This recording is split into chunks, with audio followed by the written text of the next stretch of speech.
Guys, aku mau review watt yang digunakan untuk mesin cuci ini. Kan kemarin tentang unboxing, penggunaan, demonstrasi, dan seterusnya. Aku mau review kira-kira berapa watt sih mesin cuci ini kalau dipakai kita, let's say, pemakaian harian. Jadi sebenarnya aku udah mendata atau merecord.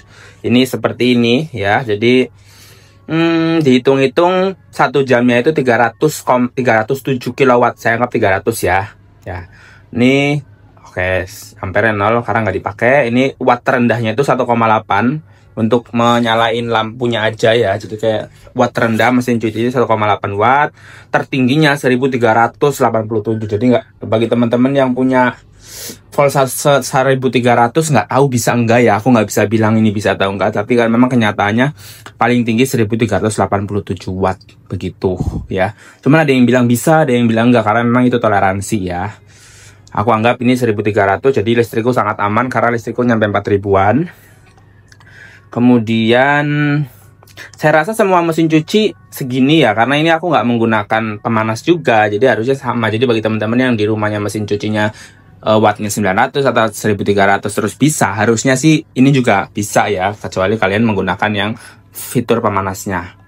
Nah, kemudian yang biasa orang tanya berapa watt sih itu 1 jam. Nah, ini 1 jamnya itu 300 watt, atau kalau dirupiahkan itu ya 600 perak ya, 500 sampai 700 perak tergantung KWH kalian itu tokennya itu yang subsidi atau non subsidi. Kalau aku 1800 per KWH-nya, yang non subsidi berarti ya sekitar 650 perak untuk 1 jam penyucian. Jadi kayak untuk 1 jam nyuci sebanyak baju 2 kilo, 3 kilo, 4 kilo saya rasa murah ya.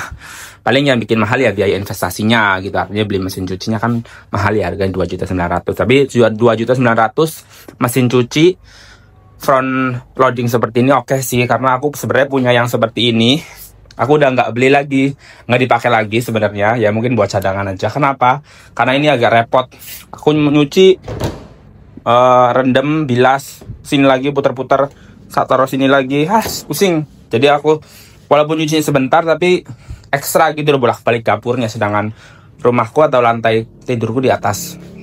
Jadi saya beli aja lah 2.900.000. Nah, kalau hitung-hitung nih guys, ini kan harganya 3 juta kurang ya, anggaplah 2.900.000 atau 2.800.000. Nah, berarti kalau ini bisa bertahan sampai 5 tahun, sehari aku menggunakan sekitar 1.000 sampai 1.500 biaya investasi, biaya depresiasinya ya. Jadi kayak oke lah 1.000-2.000 sehari untuk biaya investasi kayak gini ya. Dengan trade off nggak capek aku bolak-baliknya. Terus juga ini sudah banyak fiturnya, jadi bagi teman-teman yang punya bayi ya, yang punya bayi, ini ada hygiene 90 ya, maksudnya mungkin bajunya jangan sampai ada bakteri, bisa pakai yang pemanas gitu.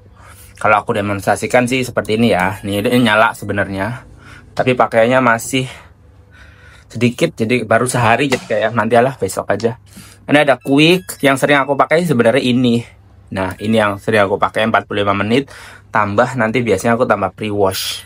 Pre-wash itu kayak cuci di awal sebentar, dibilas gitu, biar kotorannya keluar, barulah dicuci utama. Jadi nggak tercampur deterjen sama pencuciannya ya. Enak sih ini pre-wash 1 jam. Dan ini bisa ditinggal, enaknya juga kayak ya udah aja lah. Mau sejam, mau 2 jam, bodo amat, yang penting bisa ditinggal. Reviewnya seperti itu karena aku memang fokusnya mau mengasih tahu wattnya cuma 300 per jamnya rata-rata, walaupun ada yang 1300 tadi high-nya. Tapi pengalaman aku sih kalau watt kalian di rumah 1300 aman sih. Tapi silakanlah kalau ditulis di kolom komentar apakah KWH token 900, 1300 aman atau enggak untuk mesin cuci sekecil ini 7,5 watt media atau merek lain. Semoga bantu.